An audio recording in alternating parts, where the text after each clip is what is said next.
Kita perlu bersedia untuk berkorban lebih lama. Tun M gesa rakyat ubah cara hidup selepas PKP. Rosmah tipu dapat BPN, ini sindiran pedas Najib. Ini jawapan Menteri Agama, punca berdiam isu arak.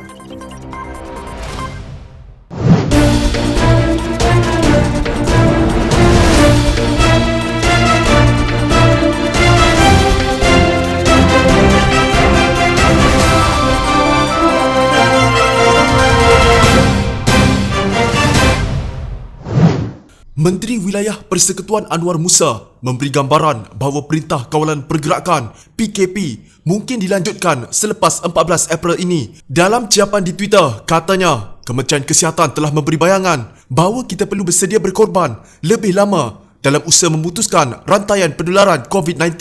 Kita percaya SOP iaitu Prosedur Operasi Standard dan panduan terperinci akan segera dikeluarkan, katanya. Pada masa yang sama, Anwar berkata, pelaksanaan Perintah Kawalan Pergerakan PKP yang lebih tegas akan dilaksanakan di wilayah persekutuan bagi melindungi warganya. Kerajaan melaksanakan PKP sejak 18 Mac lalu.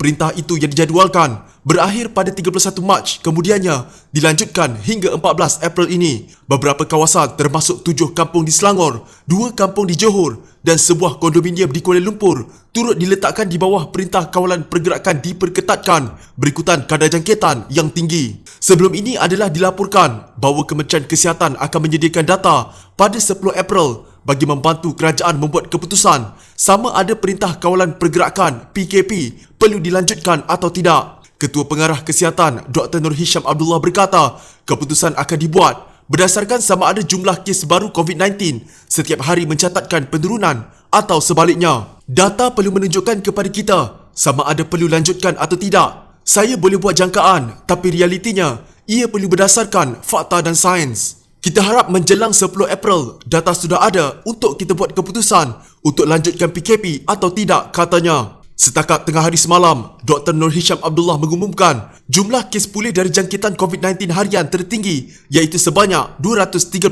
kes. Ini menjadikan jumlah keseluruhan pesakit yang pulih dan sudah discharge dari hospital ialah sebanyak 1,241 iaitu 32.7% dari keseluruhan kes. Bagaimanapun, sebanyak 131 kes baru turut dilaporkan menjadikan jumlah keseluruhan kes sebanyak 3,793. Seramai 102 pesakit kini sedang dirawat di unit rawatan rapi ICU dengan 54 daripada mereka memerlukan bantuan pernafasan. Beliau juga memaklumkan satu lagi kematian akibat jangkitan COVID-19 menjadikan jumlah keseluruhan korban akibat wabak itu di negara ini adalah sebanyak 62.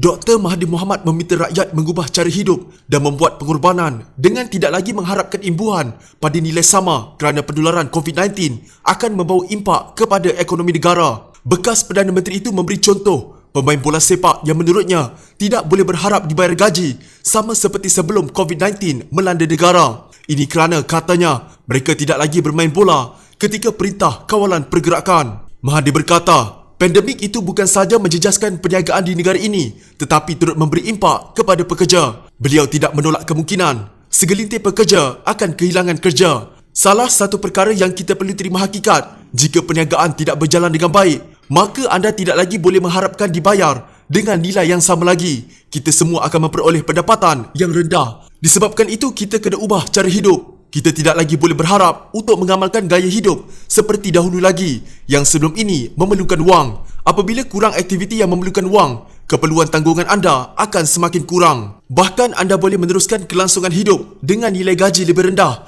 Ini bermakna anda bukan sahaja boleh meneruskan kehidupan tetapi majikan juga tidak tertekan untuk perlu membayar gaji anda dengan kadar yang sama lagi. Beliau menasihatkan rakyat yang terjejas akibat COVID-19 supaya tidak putus harapan. Ini kerana, katanya, akan wujud peluang pekerjaan baru yang boleh dijadikan sumber pendapatan buat pekerja terjejas. Ada pekerjaan yang dihentikan seketika pada masa ini kerana tidak ada permintaan dan majikan tidak boleh menggaji lebih ramai pekerja kerana pada masa ini mereka tidak membuat sebarang keuntungan, contohnya syarikat penerbangan. Bagi mereka yang terjejas, bidang lain yang harus dilihat dan diceburi adalah bidang delivery, penghantaran. Katanya, mereka yang memiliki kemahiran tertentu tidak perlu bimbang akan terjejas akibat COVID-19 kerana masih boleh berbuat demikian, tetapi di lokasi berbeza. Jika anda sebelum ini merupakan tukang masak di hotel, kali ini anda masih boleh lakukan perkara sama tetapi di rumah. Mahathir turut meminta rakyat tidak menuding jari kepada China yang merupakan negara pertama terkesan dengan virus itu.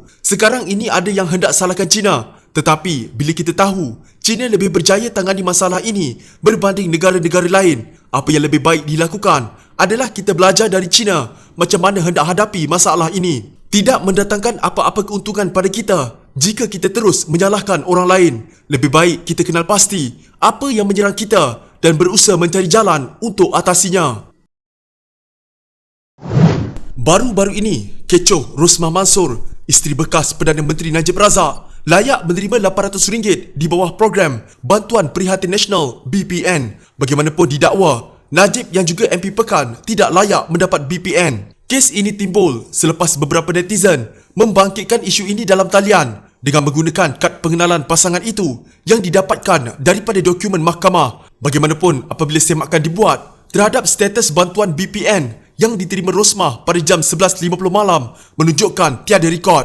Najib dalam kenyataan di Facebooknya menafikan bahawa Rosmah pernah memohon atau menerima SMS yang menyatakan bahawa beliau layak untuk dibayar RM800. Bini saya kata dia tak pernah memohon dan juga tak pernah menerima SMS bahawa dia layak untuk dibayar RM800 itu. Dalam laman web untuk semak bantuan prihatin pun tiada rekod. Kita sedia maklum bahawa penulis media sosial adalah pakar gambar dan video edit. Jika ianya benar dan wang RM800 itu dibayar secara automatik ke dalam akaun bank isteri saya, ianya akan disumbangkan kepada tabung COVID kerajaan, ujarnya. Dalam satu hantaran lain, Najib turut membangkitkan tuduhan yang dikenakan terhadapnya berkaitan RM2.6 bilion yang masuk ke dalam akaunnya. Dulu diorang tuduh saya rompak RM2.6 bilion dan masukkan dalam poket untuk beli cincin. Tapi dibuktikan dalam mahkamah bahawa RM2.6 bilion itu sudah pun dipulangkan kepada penghantar 4 bulan kemudian selepas PRU13. Najib juga menambah bahawa tiada seorang pemimpin Pakatan Harapan